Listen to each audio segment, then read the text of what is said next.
What's up, everybody? How are you? It's Bill Foster, baby, checking in with you. Happy Wednesday. Yo, can you believe it? Wednesday. I always say stuff like that because time is flying. This is Real Talk Chronicles, and I'm your host. Listen, got some stuff I want to chop it up with you real hard on what we saying and how we saying it. Um, Kyrie, right? Want to talk about that. The elections. Let's talk about the elections. That is something big that just happened, and I want to know what's your thoughts and how you feeling about that. Uh, this is Real Time Chronicles, and I'm your host, Bill Forster. Let me get the sponsors out the way. I'm trying to get some people to come in and chime with me on this show tonight. We're gonna be out here with a hard, strong uh, an hour, and I don't know if anybody's going to be joining me, so I will just be going in. I want your thoughts, your mind. We are YouTube live. This is Real Talk Chronicles, baby, and we're gonna get it in. With that being said, and saying all that, the Daily Arts of Survival magazine is one of the sponsors. Um, Soft Illusions Art Gallery, Ingram Taxes, Melba Wilson's, Leon Ellis, Reggie Wells Quality Speakers. So this is what it is. I want you. I want to know what you feel, and I'm. I want to know what you think about the elections. A lot of us thought it was going to be a red state. It wasn't. Very different. Very different. I know we can talk about the House and the Senate and stuff like that. We still have Warnock and Herschel Walker still going at it. It might be a runoff. Hogle, she destroyed dude. A lot of people thought that he was going to win. I'm sure a lot of people voted for him. Your thoughts, your comments on that. Fetterman, he blew Oz away. Shapiro, he won. We have a Generation Z. He's won. The first person, 25 years old, to win a seat. Also, we have the first black mayor, or the first black governor, I think it is, in wow, what's that state? Don't start me lying. Uh, I'm gonna pull it up, and we can get all the proper information, and we can uh, talk about that and say all the things that we need to say. I hope you all are having a wonderful day. Life is beautiful. I can't complain at all. I want to talk about Kyrie. What do you think about how they the stipulations that they put? I want to talk about Kyrie. They put in place for him. Feel that was fair and just. Everybody, this is Real Talk Chronicles, and I'm your host, Bill Forster. Let's get it in. Okay, Hochul. She did her thing. She was an interim incumbent. Then she went crime. People are just off the chain. The Republican candidate, he ran. This is what he was going for. He was capitalizing on crime, saying that he could do this and he could do that. We just had Assemblyman Al Taylor on Monday, and he was talking about uh, just this camera for me. I was talking about how when somebody gets in office, he can make it hard for another person because if you want one thing, if you don't give him what he wants, then he won't give you what you want. So this is that political table, how it plays behind the scenes that we don't know about, that we find out, you know. When we talk about Kyrie, I had a friend of mine say to me that he thought when you have black conservatives, him, Ye, people will come after them. And I was really puzzled by that because I never thought about it in the sense of being black conservatives, that the powers that be would kind of come after somebody like that. Is there any validity to that? I don't know if we know. But I think a lot of people are disgusted with the fact that they're asking Kyrie to speak to the commissioner, go to donate money, him and his team, along with speaking with the Jewish community. And I think he had like a bunch of checkpoints he had to do, a checklist he had to do. And what their people are saying, the outrage is that you'd never asked any other white person to do things of that magnitude. Excuse me. You never, people want to call all the time. You never add other white people that have used the N-word, called us monkeys and said this and said things like that. I put a post up today with Jay Williams, how he said when what were the names? Howard Stern did something, another individual did something in that manner that they didn't ask him to speak to the the NAACP or other people like that. Hey, Stefani, he said, yeah, it's ridiculous. He said they're trying to make an example out of him, buck break him essentially. Yeah, you know what's so funny? You kind of have to sit back and start to say, wow, really, like, even if you don't like the way he postured himself, the way he initially said it, and if you listen to what Kyrie and Ye are saying, because I've listened to Ye extensively with the Drink Champs, and I've heard Kyrie's interview. Both of them are kind of saying that how can they be anti-Semitic when they go in historical on people of color or the first Hebrews, kind of, I'm not going to tell anybody to learn your history, but if you don't know your history, then you may have to look into that in a sense. But when they start speaking about the powers that the paradigm, the shifts, that the pendulum that controls things and stuff like that, they felt like they spoke out against the powers. You speak out against the powers, you get the backlash. Now, this is the question that I'm asking you.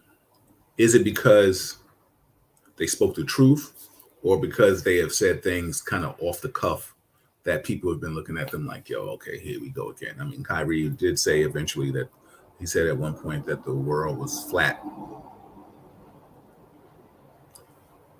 So people are going to look at you like that. Stefani said, meanwhile, Amazon continues to rake in thousands off this documentary. Kyrie did not produce, star, or have anything to do with the documentary. Not at all. Of a sudden, he's on the front lines. I agree with that. Why isn't Amazon being held accountable for promoting this? What are they going under? Like the fact that they're an establishment that sells things. So who are they to tell somebody what to buy and purchase it? I will not watch the documentary from Amazon because I don't want to add to that ratings. I want to know what it was said in the documentary. I really do. From a journalist standpoint, I probably should watch it, but I haven't because, like I said, I don't want to support it in that way. So I will go off what anybody is saying. I have my man joining me tonight. I got my brother Amir Sealy coming in, baby.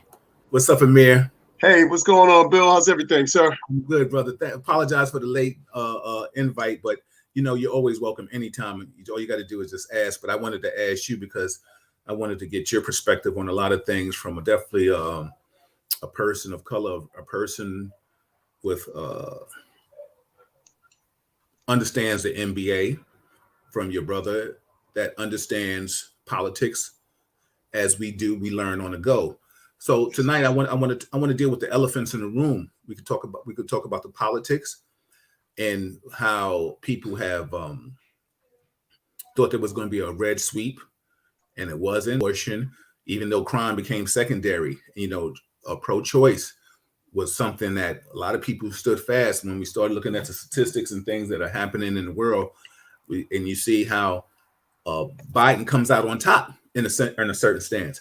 We deal with Warnock and Herschel Walker, but we have a Generation Z that won an office. First young man, 25 years old. That's the age that you can run it at, and he won.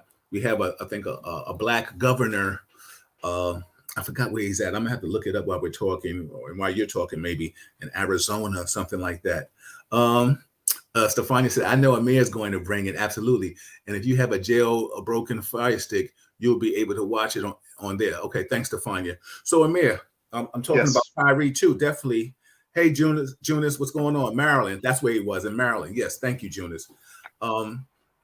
So you pick your poison. We can talk about Kyrie, or we can talk about politics first. Which one you want to jump into, brother, first? Well, I mean, the sad and the funny thing is they're all mixed. As much as we'd like to separate the ideologies that are swirling around at this particular time, all of them are mixed together. We'll tackle the Kyrie thing first, because to me that is a microcosm of exactly part of what is wrong with what we're dealing with on a grander scale, as far as our community, as far as the world is concerned, and as far as things in general.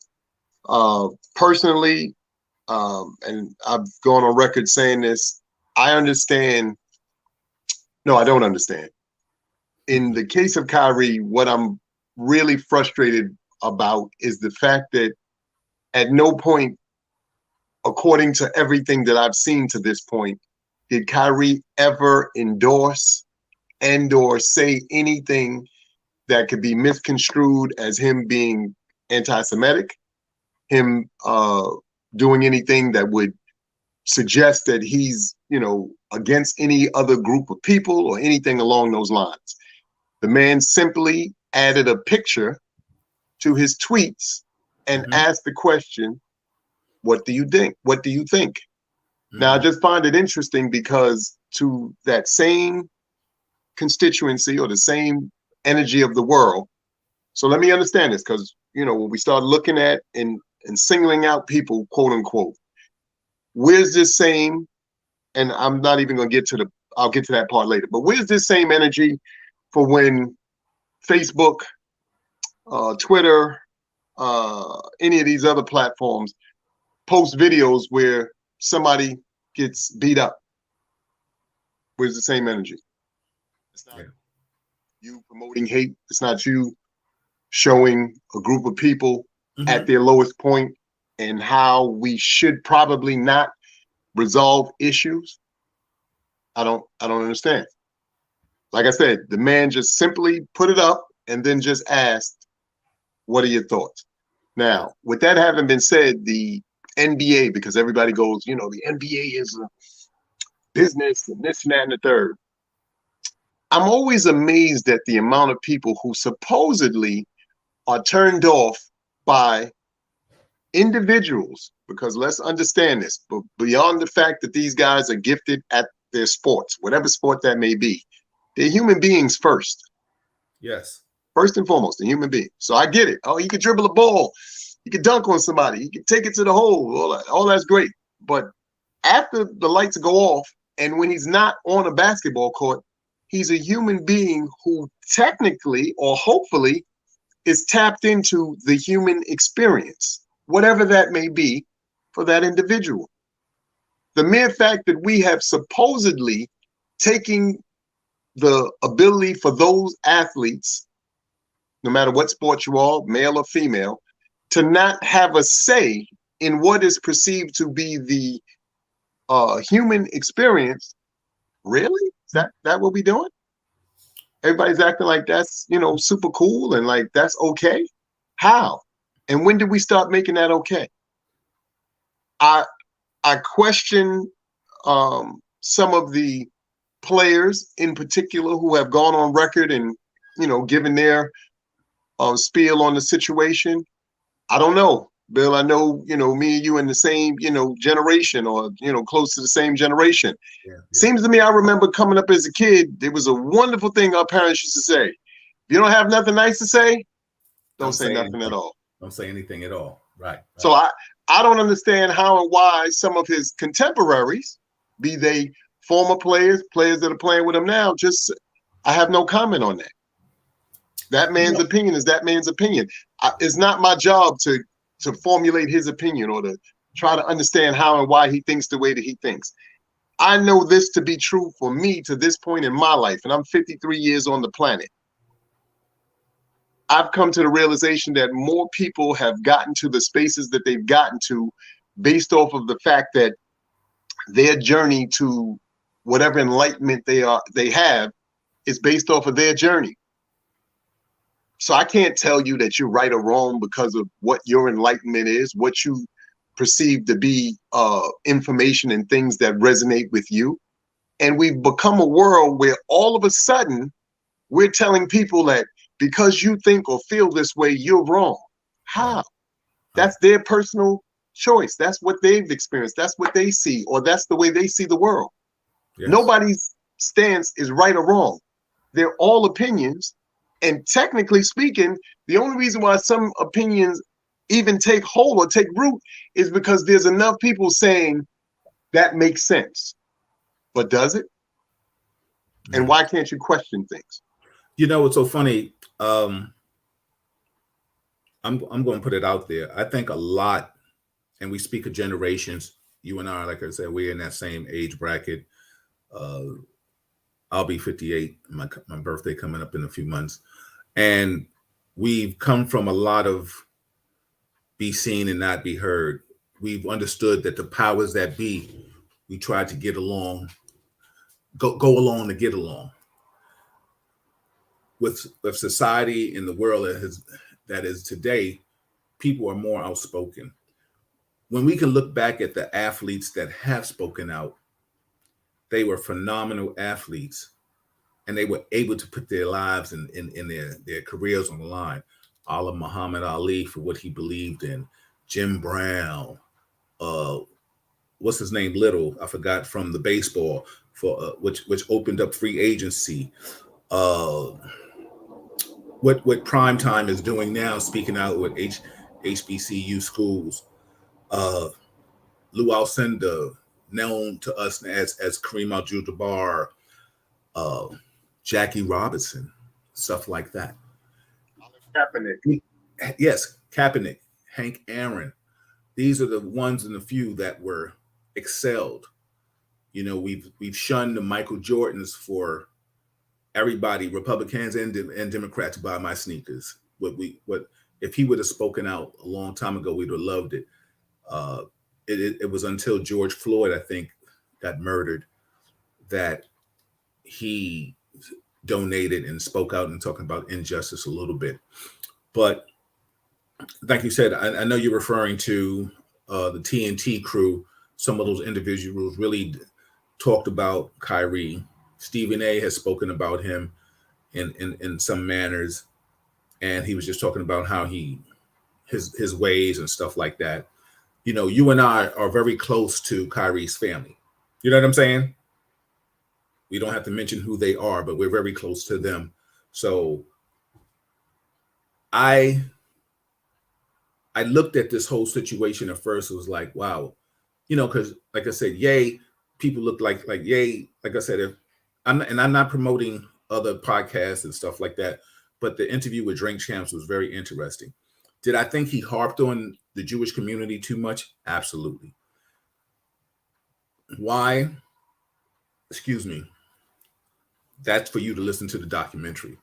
But going back to what I'm saying is that when and only those, and Amir, you and I, we talked about this the last time we spoke on the phone, like we talked about the COVID situation. We can bring that back up too.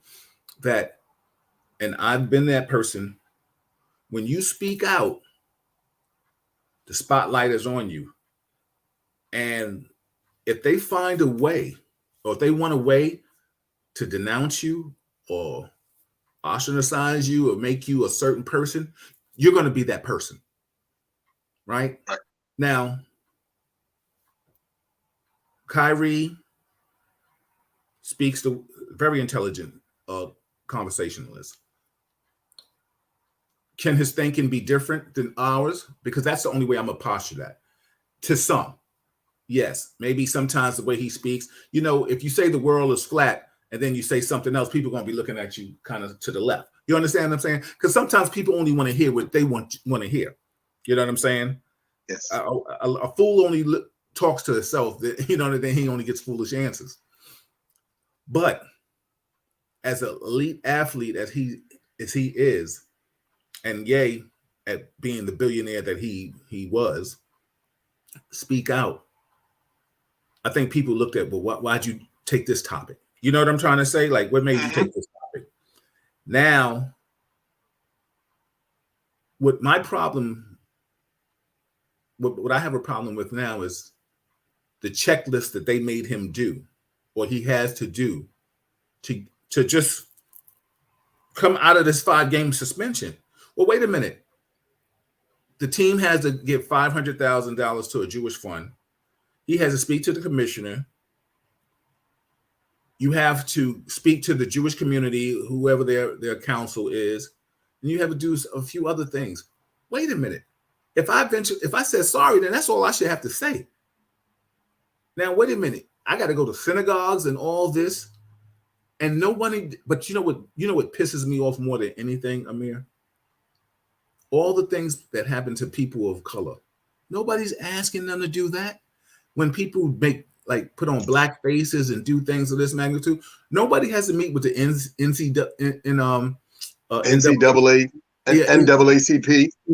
Nobody has to meet with our black leaders, whomever they are, clergy. Nobody has to have a private sit down with Obama. You know what I'm trying to say? You're right. Nobody has to meet the mayor of New York. I'm just using Eric Adams because I'm talking about black leaders and stuff like that, or whomever black leaders, Congress, and say why they did things and why they made fun of a black person or then, like, we can't even stop using the N-word. And that is, listen, the N-word, like Elon Musk just bought Twitter, and 500% the N-word was used. I think he kind of like kind of blocked or stifled a few people or whatever. I don't know. I can't speak verbatim. But the thing is, why does Kyrie have to go through all that? So it's not sorry. It's kick me in my ass too. You know what I'm trying to say? Well, yeah. Well, you know, I think, you know, like you said, first of all, you bring up a great point, you know, with that analogy. But I think the biggest thing is this, and we have to, in a real sense, you know, one of the things that has really upset me about this, don't get me wrong. Do I think we should always jump on the bandwagon when somebody's doing something seemingly outlandish? No. But I do think, or I do find it interesting to me, because like I said, I'm trying to be a student of just about everything in some way, shape, or form. Doesn't mean I understand it fully, but at least try to study it. I noticed that seemingly other groups of people, when somebody within their group has a disagreement seemingly with the group, they don't ostracize them. They don't tear that person down. We seem to be the only group of people who that ideology seems to work for, and we seem to work through or work on. To the point that you made about Kanye and even the situation with Kyrie, this is what I find interesting. So let me understand this. You are upset because statements that are made, technically speaking, are true. Because here's the fun part of it. If they weren't, then what would you have to be upset about? And I bring that up for this reason. We are all privy to music. We all love music. Yes. There have been songs that have come out over the years that we've sung back and forth and up and down and every way imaginable. In particular, when the Benjamins first came out, for all of us who remember the Benjamins, there's a famous line in there where Jadakiss says, "Stack chips like Hebrew." Yes. Don't let the melody intrigue you. Yeah. They took that song right out. Now, this is what I find funny about that. Is it not true? Bing. There was nothing derogatory about that. It's a true statement. It's just like if somebody said, spend money like blacks do. Yeah. It's the truth. It's not. See, we got to stop being emotional about things that actually have some truth and some validation to them. Yes. And it just, what I really find interesting about that supposed group of people is this. You control just about every industry there is. Fashion, media, sports. Let's be honest. Y'all know the lawyers and the agents and this and that and the third.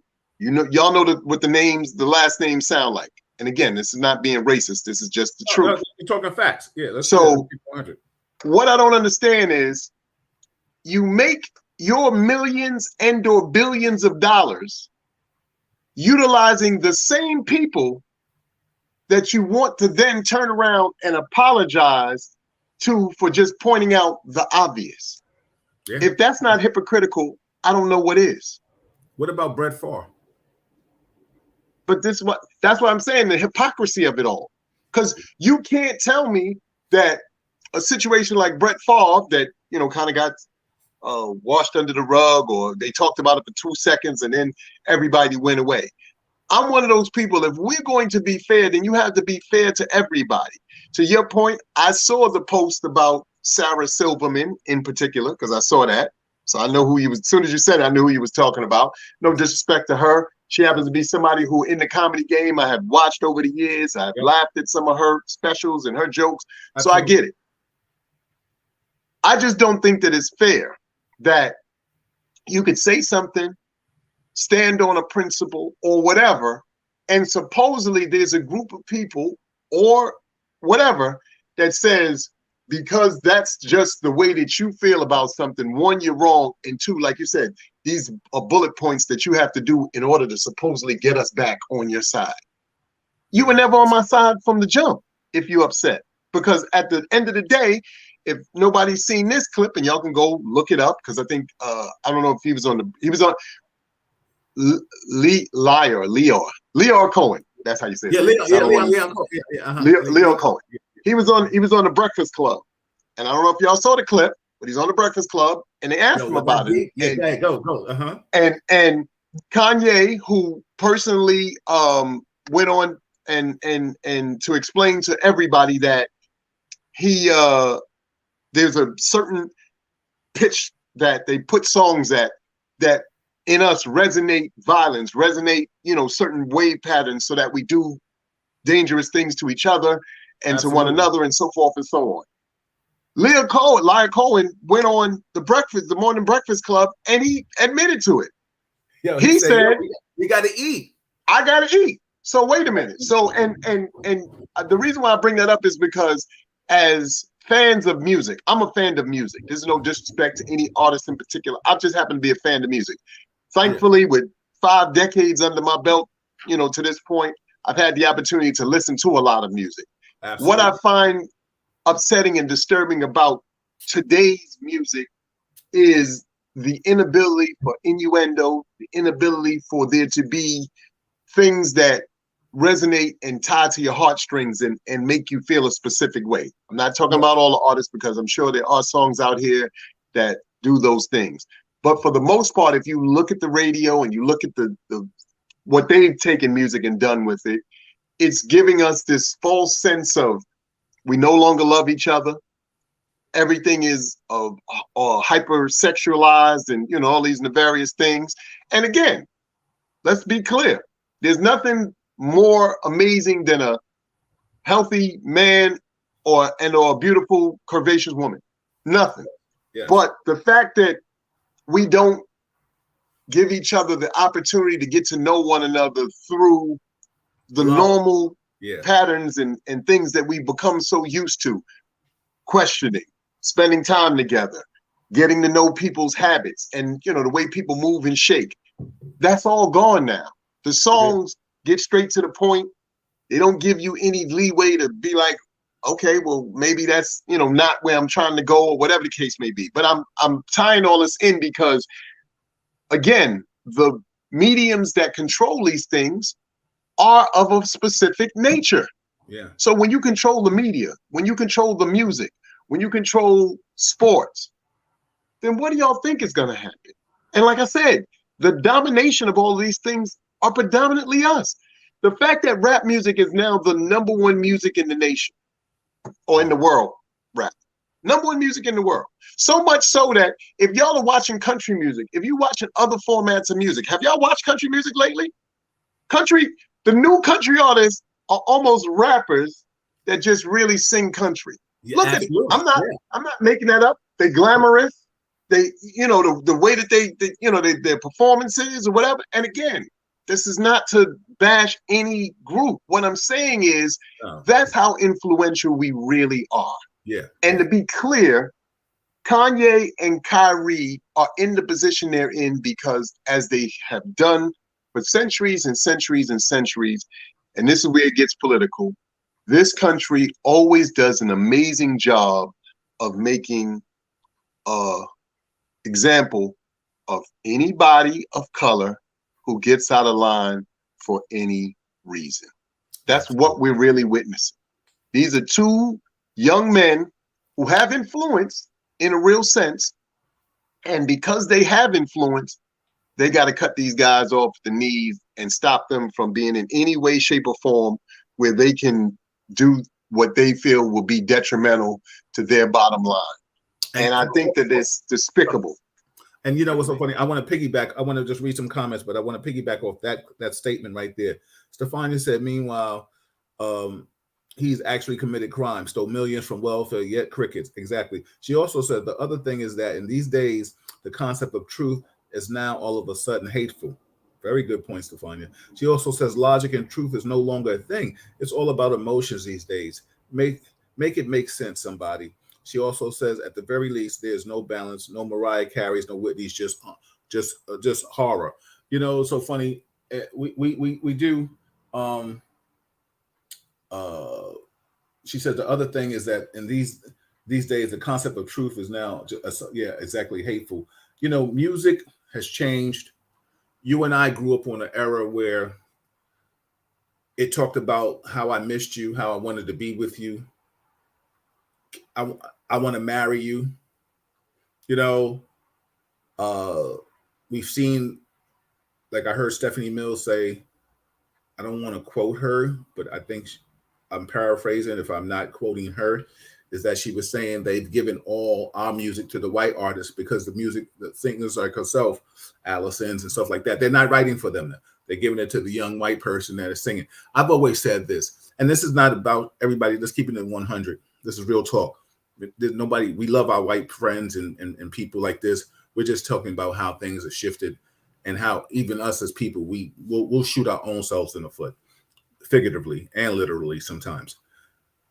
How I look at shows, basketball games, I go places, and when how they had the intermission and they had the New York City dances, and you'll see two black girls out there.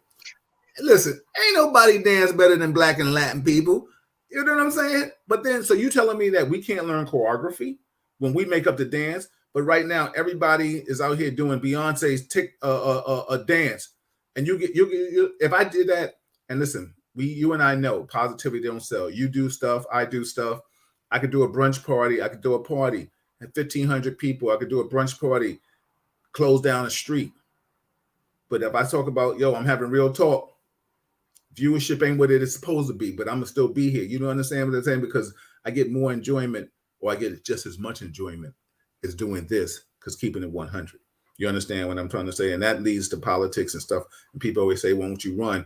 But then I looked at the way politics are today, and I'm gonna go back on Kyrie stuff, but I look at politics today. I think about I should, because you got Oz, you got people running for office that ain't not supposed to be running for office, but they're running. So I say all this to say about music and the powers that be is that, it's a shame how, like you said earlier, we will jump on another person's bandwagon against our own bandwagon. I learned this, dealing around the music industry and stuff, and especially in any job as big as the like NYPD that was on 40,000 people at the time, or sports athletes. People have to understand, just because you're in the same profession doesn't mean you like each other. People, everybody thinks, oh, yo, if you're an artist, this artist, and y'all friends. Nah, it ain't like that. There's hate and dislike. There are artists and actors and actresses that don't like each other, that won't work with each other because of personalities, or somebody felt somebody got cut or sliced a certain way. And we have to understand. So when there's an opportunity for people to speak out, they'll do it. And one thing is, yes, there are beautiful. The one thing I did love, and I do love, is that athletes have an afterlife. They can go into journalism. Should they think about what they say before they say it? Because, like they always say, there's a brotherhood in sports. No matter what sport it is, basketball, baseball, football, soccer, hockey, whatever, there's a brotherhood. But are we hearing this kind of controversy in hockey? No. We're not hearing this controversy in soccer. We're not hearing this controversy in tennis. Only when it was the young sister that came out and talked about mental illness, right?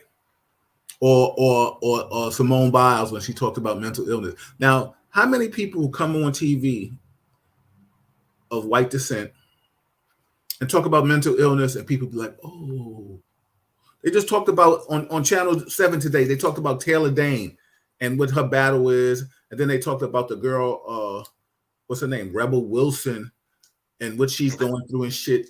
And I'm saying, like, yo, I've seen the people on the news talk about they wrote books on depression, and nobody scrutinizing them. Soon as we say something, oh, we have to be crazy. They experience certain issues and illnesses that are medically deemed okay. It's okay for you to have it. Oh, soon as we have it, he don't know what he's talking about. He's fucking crazy. He's stupid. He retarded. And you know what's so funny? Should the NBA people posture themselves differently when they spoke against him? Absolutely. What's up, Norm? I see you, brother. I think there are ways to articulate ourselves. Like I said, who am I to say he could have said it differently? You put a mic in his hand, give a person a chance to speak. Who knows what people would have said back then in the days? But back then, just like Motown, they taught you how to act, say certain things. But you know what? To that point, Bill, and this is where I push back just a little, not on you per se, but just the whole ideology. Absolutely. So to your point, we're taught how to act, how to react, how to carry ourselves, what to say. Hold up. Why are we the only group of people who have to have that kind of training? No other group of people has to have that kind of training. Look,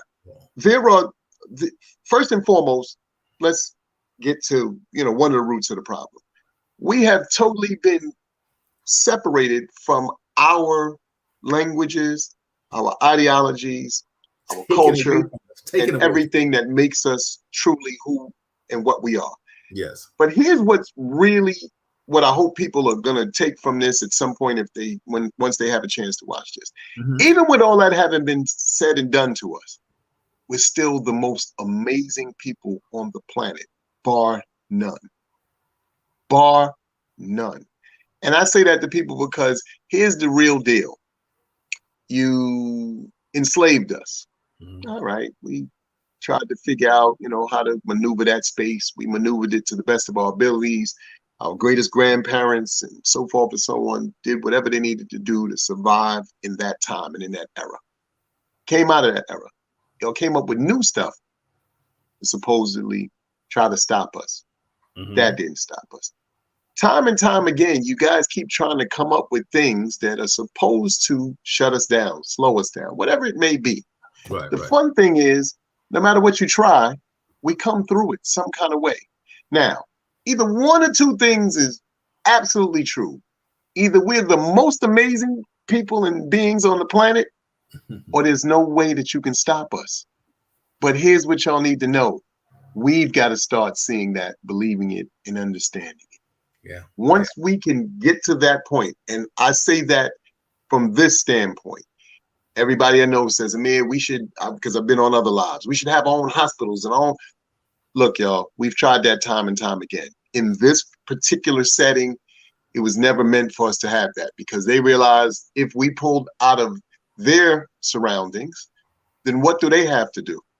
They don't know how to definitively entertain themselves. They don't know how to cook. They don't know how to fashion, style, and swag. There's no disrespect. I'm not saying that there aren't people of other ethnicities and other groups that don't have it. What I'm saying to you is largely in part, they got it from watching us. And what happens is every time we pull away, then they start thinking to themselves, well, dang, what are we supposed to do?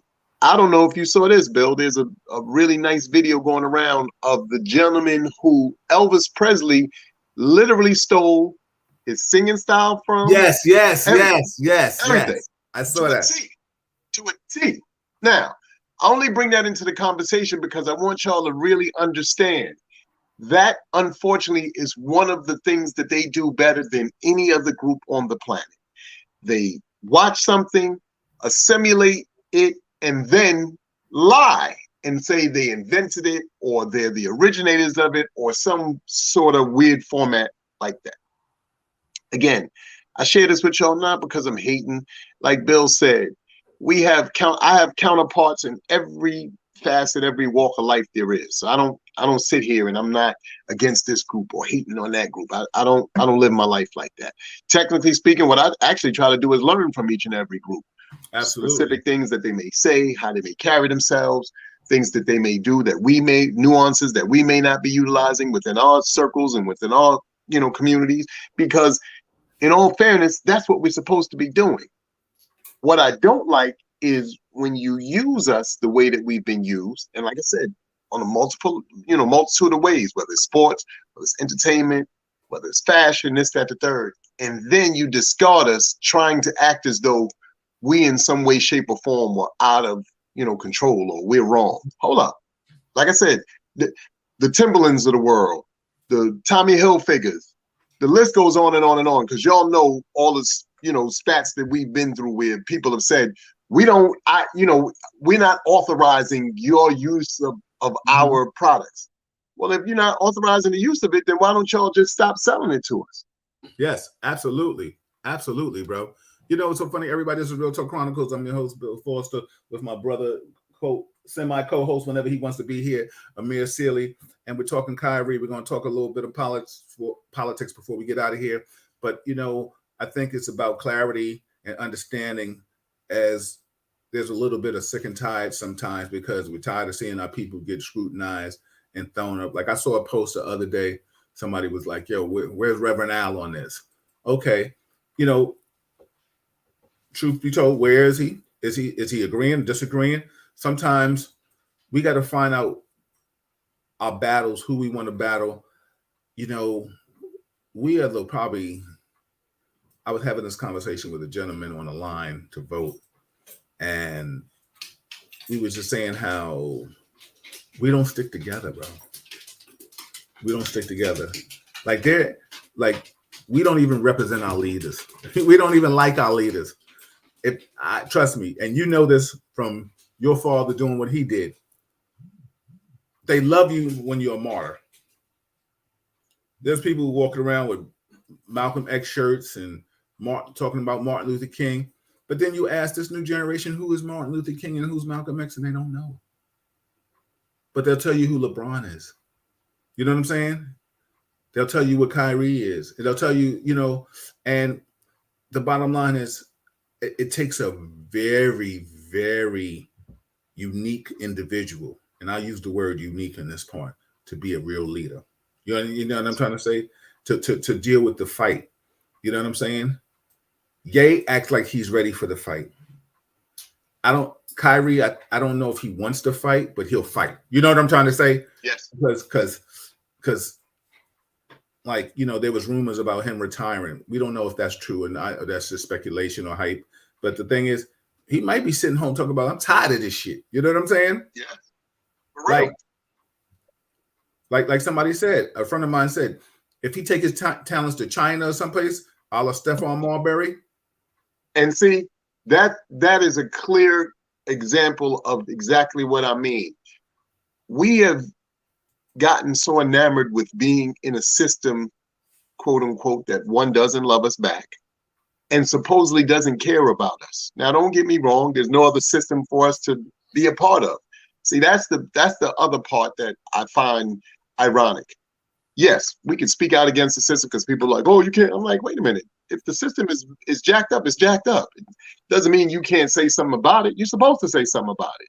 Now, is there any other system for us to assimilate to or to have at this particular time? No. And as I stated, every time we have tried to manufacture and or establish a new system that works for us, it's been burned to the ground.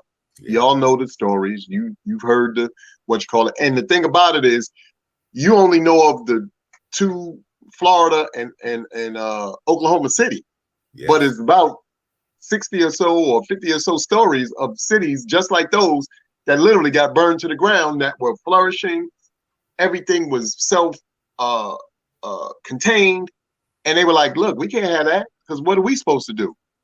And I think that is another real challenge for us. Our dollar, our spending power, our ability to, get things done.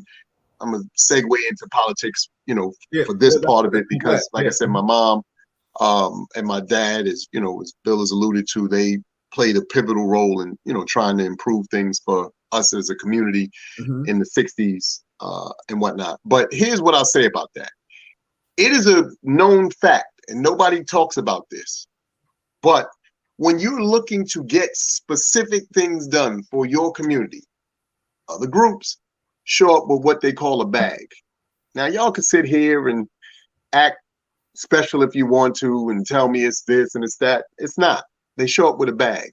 The real reason why our politicians are in the spaces that they're in is because they are controlled by special interest groups. Y'all hear that terminology thrown around all the time. All that means is people who got a bag who can tell you, yo, look, you want your campaign to run smoothly. You want to be able to put out ads where I talk, bad about Bill Foster and make him look crazy, this, that, the third. You need money to do it.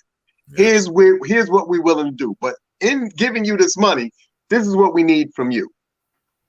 Our community has never shown up with a bag. So when you don't show up with a bag, they hear you, but they're not going to do anything about it. Now, I'm not saying that to be mean and facetious, and I'm not saying that means everybody is bought and paid for and all that stuff.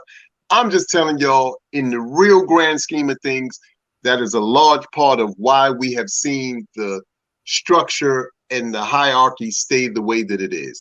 And if you think I'm lying, do your due diligence. See, some of y'all don't really want to do that part of it because it's easy to sit around and go, no, it's because you didn't show up to vote. That's why this happened. No. That had nothing to do with it, because if that was the case, Mitch McConnell and his crew of crooks, because they crooks, let's just keep it a buck, they crooks, they would have been out of office. Have y'all seen them go anywhere? I'll wait. Exactly. And I got a saying, and it'll be on Facebook in a few after we get off here. To think makes the mind hurt. You know what I'm saying? Like the head hurt, because a lot of people don't want to think. Expand your mind. Like, it was all right when Morpheus said it to Neo, but when it comes to actuality, it don't work. You know what I'm saying? It's so funny how, and you said, and I'm glad you put segue to politics, and Stefania said, politically speaking, I'm not surprised that Stacey Abrams was not elected, but I'm surprised that there wasn't a red sweep. However, they're still tallying the votes, so everything is up in the air. But let's talk about that, because when I was listening to shows, because me doing this, what we do now, this journalistic world we embarked on, I want to be informed of what I'm going to speak about and stuff like that. First and foremost, they said how many people that Trump associated himself with lost. So that means there are a lot of people that are not trying to play along with his party lines in his game, that MAGA mentality. Also, like I said, it brought Biden out on top, where he was like, "Well, I'm gonna run for another term." He'd probably be the oldest president ever, besides George Washington. You know, you know what I'm saying? And you know, to Stefania's point, I was surprised Stacey Abrams didn't win. You know, I feel the sister is doing her thing, but you know what? When we start looking at these places like Georgia and whoa, you know what I'm saying? And a lot of us are moving to these places, Georgia and Florida and places, you know. Go ahead, please. I think what happens, you know, for a lot of us, and it's funny because I saw a video a little bit earlier before, you know, you called me and asked me to get on here, or it was at some point during, you know, during this day. And this is real talk. Like I said, I'm 53. Like you said, you'll be 58. What people don't realize and understand, and people are not taking into consideration is we have people who are still living who can remember the harsher times in this world, and we act as though centurions, because those are people who have reached 100 or whatever, centurions, and you know, people who are in and around that space, didn't come out the tail end of slavery and Jim Crow and all of that stuff. They're still here. So if you think, and this is on both sides, by the way, I've always said this, the real reason why they don't want to teach critical race theory is because these kids will then have to go ask great grandpa who's still here, hey, is this true? Yeah. What's he supposed to say? Look, there's a video that's floating around right now with a lady, white lady. She speaks on remembering as a child, her pops and the grandfather and them getting together, you know, mobs of people who would go out and find, you know, pick people of color and lynch them and do it. She said she remembers it. She remembers it. So if she remembers it, and she's, you know, again, probably in and around our age or maybe a little bit older, y'all don't think that there's more people out there like that? And let's be 100% clear. The ideology that us as a people, or any group of people for that matter, is taking over the world or making it more difficult for this, that, and the third is totally absurd. Absolutely. Because in all fairness, I'm not sure, you know, where you guys are, but I know here, my pizza shop, Chinese restaurants, you know, some of these things, go look and see who's cooking your food in the back. It ain't the ethnicities you think. No. So, and these groups are willing to come here, work extremely hard, do whatever it is they supposedly need to do in order to build, you know, whatever equity for themselves and their families. And that's the bottom line. We are so highfalutin with everything. I can't take that kind of job. That's beneath me. They don't pay enough, blah, blah, blah, blah, blah, blah. Now, I'm not saying that you shouldn't ideally have standards. You shouldn't feel as though whatever it is and however it is you see your life, you should be working towards that and shouldn't have some vision and some stake in making that become a reality. But let's be clear. Our parents and our parents' parents.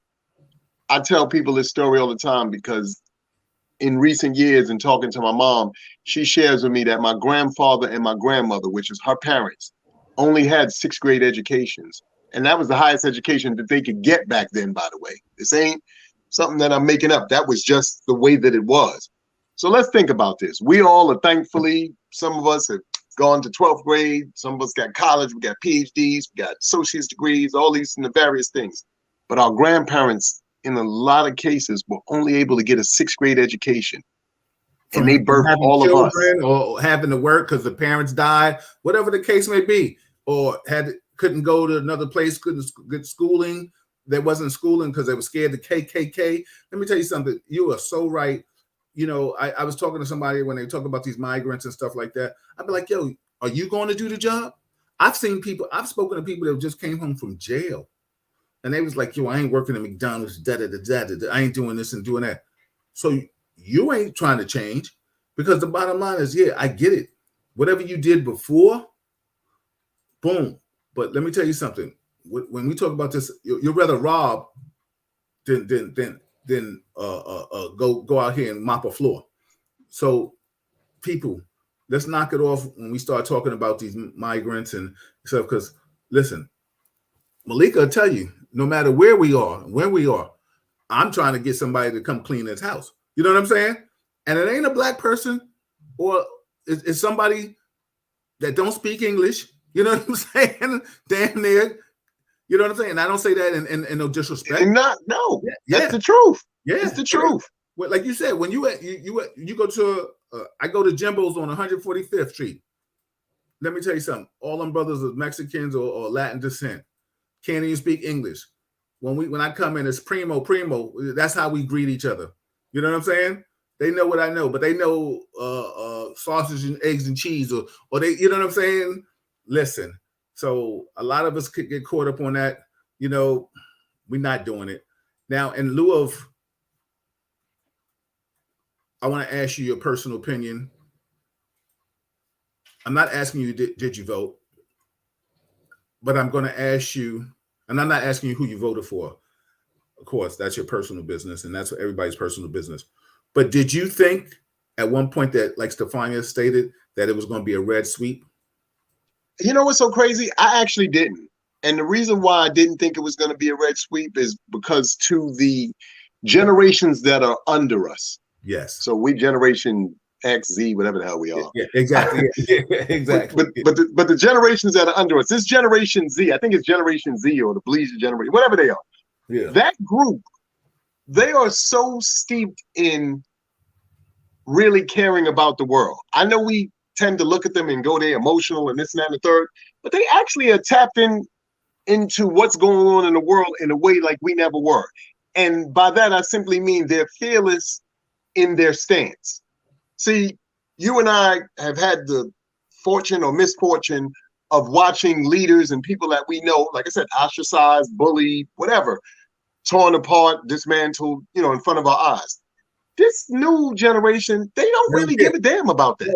Listen, let me tell you something. You are so right, because the bottom line is, if you stand up for, you and I are working together, if you stand up for something, I may whisper in your ear, but when they be like, yo, Amir coming to the office, I'm be like, oh shit. And if they, God forbid, they fire you unjust, the average Joe is going to shut up because they don't want to lose that money.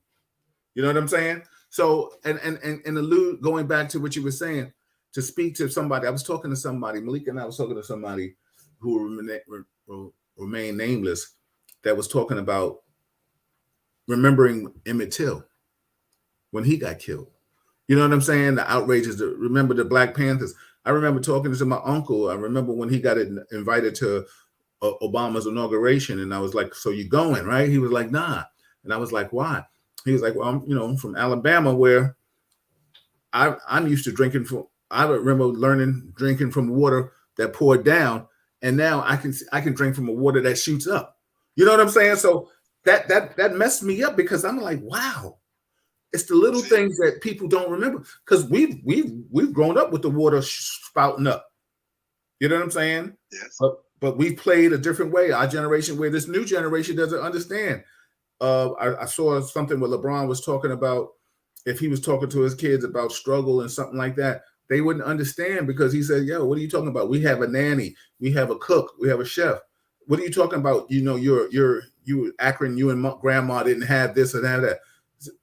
So, we work so hard, but then it goes back to that old saying, that cliche, excuse me, where the man says, when he was growing up, his father grew up and he rode a camel. Now, and then his son like drove a Mercedes or something, and then like the strong man makes the weak man, and it will not be a strong man until the strong man, the weak man has to become strong again. So, you and I, we're in that era that we understood what the struggle is, and we had to learn what the struggle was. We were taught what it was. You know what I'm saying? Like, yes. I was sitting at the dinner table, we had to learn about the Black Panthers, the Malcolms and the Martins, because our parents lived it. They were right there at the same age with them. These young kids right now, like you said, they don't care about all that old struggle shit, because they're like, yo, we ain't going. It's like the comedian saying, oh, if I was a slave, I'd kick his ass, because I'm not having that shit. You know what I'm saying? They can't even phantom something like that. So what we went through, they're not even trying to entertain it by no means of the word. So I applaud them because I think they said when they was doing the stats on voting in the age groups, there was such a pronounced youth movement on the voting. And they were saying that because the NBA, that's the one thing they did, I feel they did right Tuesday. They shut down all games, so they wanted everybody to vote. They had the players coming out. And then, like you said, you have these young athletes that are speaking out because, like I said, I see my constituents, not my constituents, my coworkers, I should say, former coworkers and coworkers, part of that fraternity, that all they want them to do is there shouldn't be any politics in sports. But then I laugh because you know who Jackie Robinson is.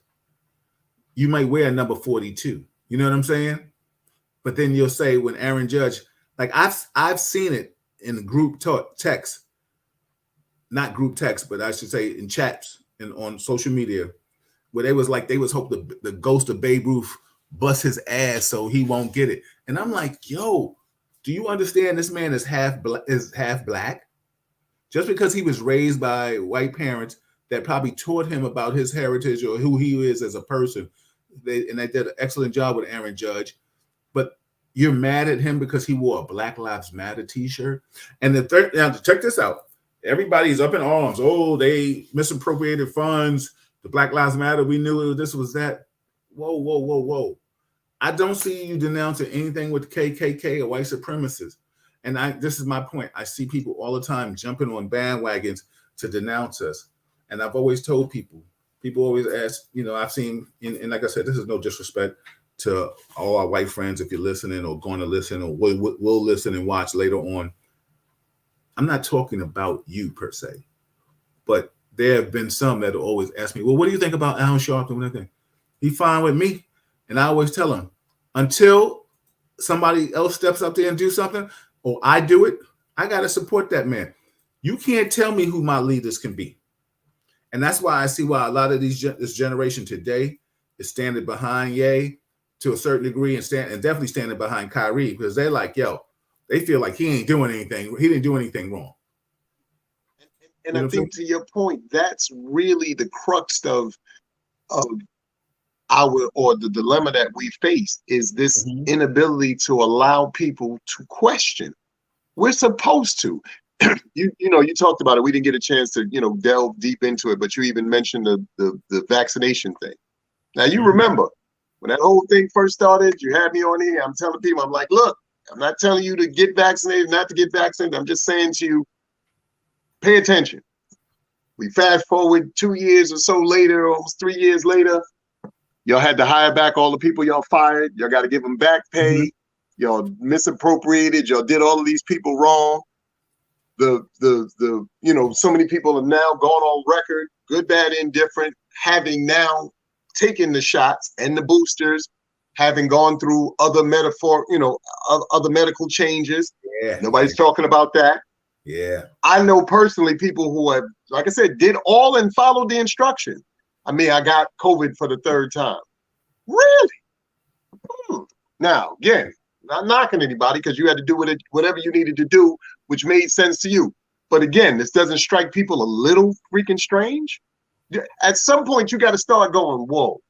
Now, if y'all notice, the new thing is, well, we've kind of combined the COVID and the flu. What? What? Look, y'all got to stop. Stop. Look, stop. And my thing is, again, if you feel or have a need to do it, then do it. But please do it under the guise of doing your due diligence and understanding that they are not on your side. I've said this about food and the various other things. I mean, we got seedless fruit. In 5th and 6th grade, they taught you that you need seeds to grow things. They taught you that in 5th and 6th grade. How did everything become seedless now? Right. That doesn't seem strange to nobody, not one person.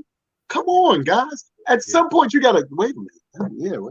And especially, like I said, our generation, because we had seeds and everything. You couldn't eat a piece of watermelon without spitting out 75 seeds. You just couldn't. Yo, Cherries, you're right, brother. grapes, whatever. It didn't make a difference. And here was the thing: you spit them out. It was no big deal. It was a part of the fruit, but it helped you understand that it was grown somewhere, came out of the ground. There was some watering. There probably was some pesticides and so forth and so on. Because even that, y'all have, again, you have to see these videos. If you have a four in front of your. Let me interject. I just got to say this on the humorous side. It taught you how to shoot your speed game, your spit game. You was like, Exactly.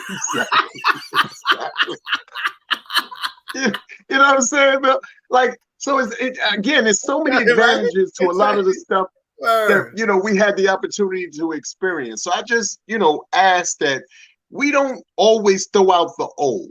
I get the idea that there's a lot of new and wonderful innovations and things that are coming forth for us, and we should embrace them, and we should do our best to try to learn them and all that stuff. But some of the old does have some validity to it because it had grounding mechanisms that allowed us to really do some incredible things. So I just hope that people find that fine balance for themselves and allow themselves that ability to like I said, see things and work things out for themselves.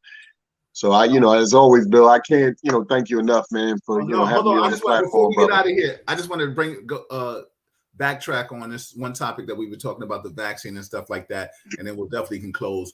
You said something. You and I talked soon as we found out that they recanted the thing that people were going to get back, their back pay and get their jobs back. And you and I was like, we was talking because you and I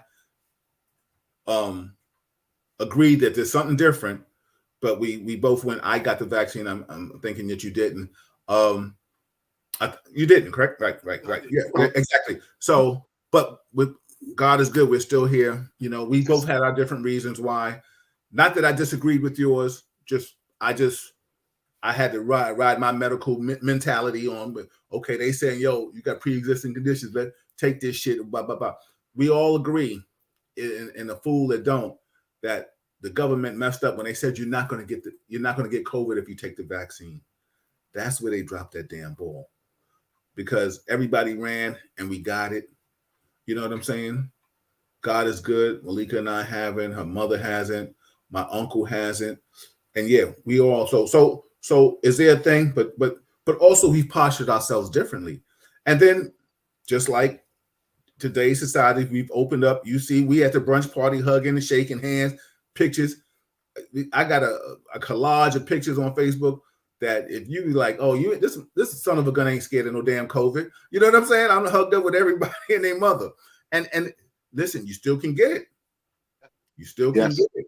And now with these different variants out here, it's down like A to Z.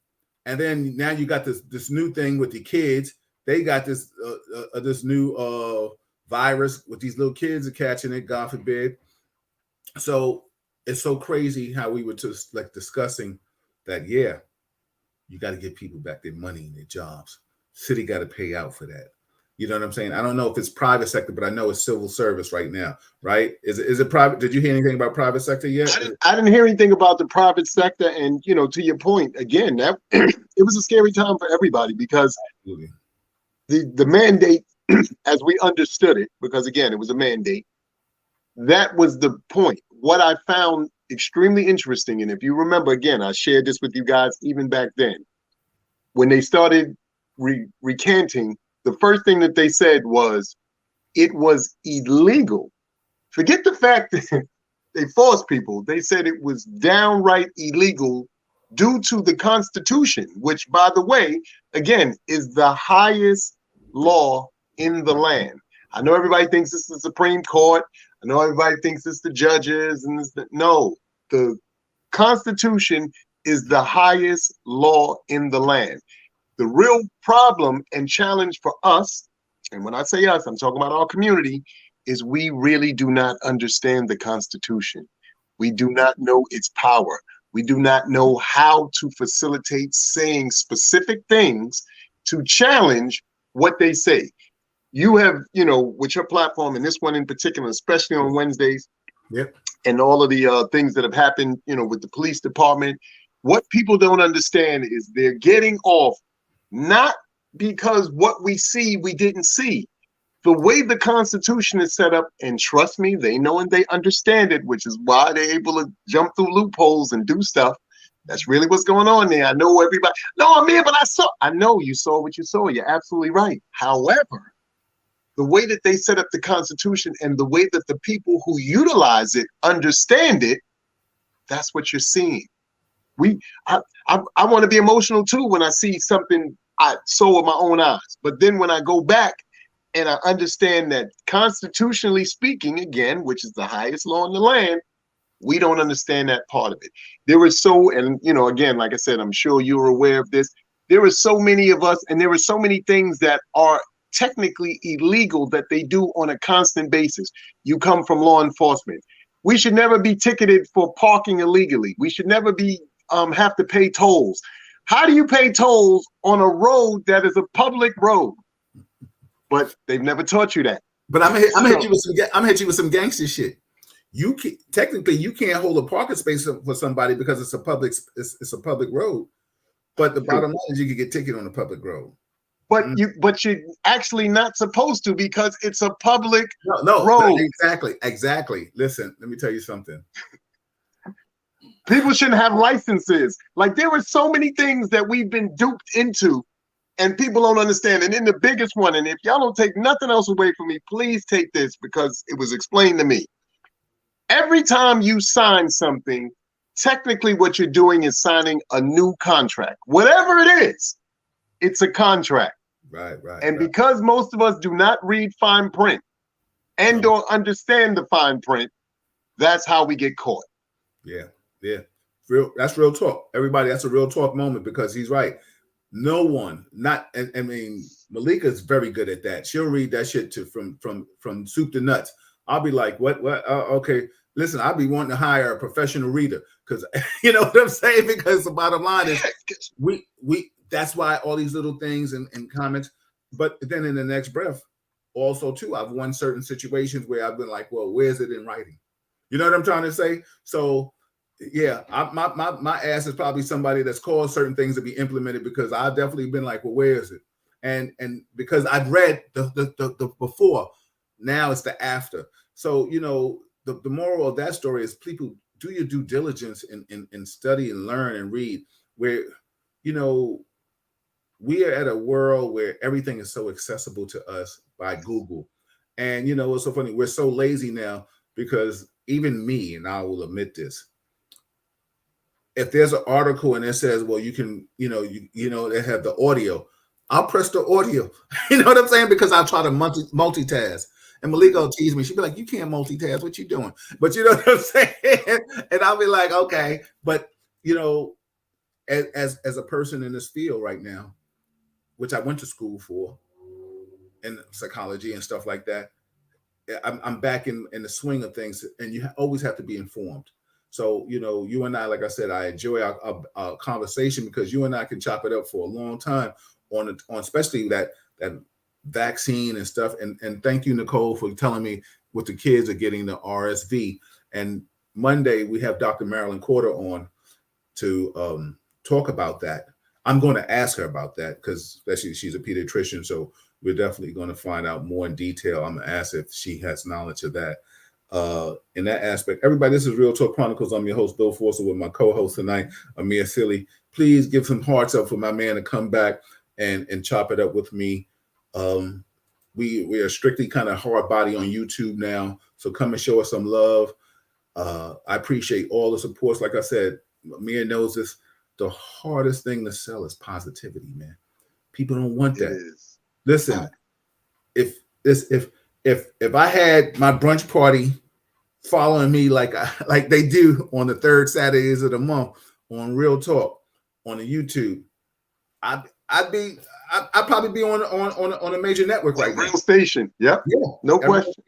No question. I'm gonna stay here with you and I'm gonna rock with you because the bottom line is I enjoy the work that I put in for this as much as I do the thing that has been God-given talent to me for that. So I appreciate all of you listening to us because that means you care about whatever it is. Like I always say the people that care, they separate us and divide us, and we have to come together.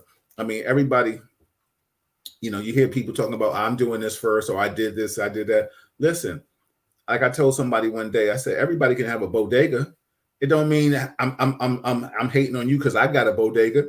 My bodega just might be different than yours. Now, get mad at me if I put my bodega right next to yours. You know what I'm saying? But don't get mad at me if my bodega is on the Ave and yours is on Broadway. Then or in the Bronx or something like that. Don't do that. Let's try to love and appreciate each other. Everybody, this is Real Talk Chronicles. The first Monday of the month, we had Assemblyman Al Taylor. New York came strong for Hochul. A lot of New York people went down the line on it. Now we're seeing what's happening in Maryland, First Black. I think Milwaukee, the brother is giving the incumbent a run for his money. The numbers are still in there. We're talking about the House and the Senate. It's up to grabs. Midterms, Biden is standing strong for right now.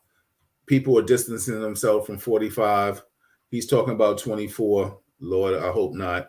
Listen, but long as God is good, Amir and I'll be here and we'll be talking about him in 24 too, if he's trying to come back. Amir, give us some positive thoughts and affirmation before we get out of here, brother. As always, like I said, first and foremost, brother, thank you for, allowing me to get on here and, chop it up with you and, your constituents. Absolutely. Hey, people, it's funny. I did Motivational Monday, and I really do, Bill. I got to get you on our Motivational Monday show with Talent and myself. Yes. But I closed it with this, and I'll close your show with this. I said, everybody, learn to have the word resiliency be a part of your everyday train of thought. Mm-hmm. And by that, I simply mean this. I don't care what it is you're trying to do, whatever it is you're trying to accomplish, get your kids to school, use resiliency. Get yourself up in the morning, use resiliency. Go to work and deal with whatever tough things or challenges you're going to have to deal with on your job, use resiliency. But first and foremost, use resiliency, because every time they try to knock you down, just make sure you get back up. Why? Because nothing scares anybody more than somebody who gets back up after they've been knocked down. And resiliency is the only way to show that no matter what anybody tries to do, no matter what anybody says or tries to go against you in any real way, you can't stop my show. So I just pray that everybody uses that in their everyday life. Trust me, you'll start seeing doors and things open in ways you can't even begin to imagine, because that's what our forefathers have used. That's what we've come to know and love and understand. We just got to bring it back in style. So y'all take that. I appreciate everybody. Be careful. Watch your back. Read, listen, learn. Go ahead, sweetie. You want to say something? Yes, I just love listening to you in my ear. Mm-hmm. Everyone, please hit the like button. I put a comment in there, and I only see my like. What's up with that? What's up with that? Hit the like button and hit subscribe. And hi, Amir. Good seeing you. Yeah, it definitely is. And then what I do, I will put this on Facebook, and so for people who share it, the YouTube link, so people could watch it and come back and hear Amir and I chop it up and do it. Listen. Keep positive energy, foster the moment with positive vibes. That's our slogan. That's what I rep. That's what I try to be. Positivity is a hard thing to sell. Stay safe. Do your due diligence on your politicians. Stay on them. Watch your back. Amir, we come back. We won't be here next Wednesday. We have something to do, right, sweetie? But Amir, come back on another day so we can chop it up, talk about crime. We can talk about a lot of things. Also, then I might try to do a little sports segment so we can come talk about sports and just get into that. We're gonna cover the whole damn it, baby. Real Talk covers the whole circle, baby. And anybody, yes, sir. Anybody out there, if you ever want to be on Real Talk, just text me, inbox me. You know how to reach me. I'll send you the link. Come on. You can be a part of the panel or the dais, or you can just be the other person that I converse with for that evening, and we can have good conversation. I'm Bill Foster. We are? Yes, we are here. Okay, we are here next Wednesday. So I will be here next Wednesday. Malika told me I will be here next week. Next Wednesday is what's the date? 16th. No, I don't think I might. I might have another meeting, but I might be. I might be here. Maybe Malika. no. Maybe Malika will be here. Maybe Malika will be here or something. Malika chop it up with you and me or somebody else. All right. Who knows? Everybody have a wonderful evening. Let's go. Stay safe. Stay positive. Love thyself. Love thy neighbor.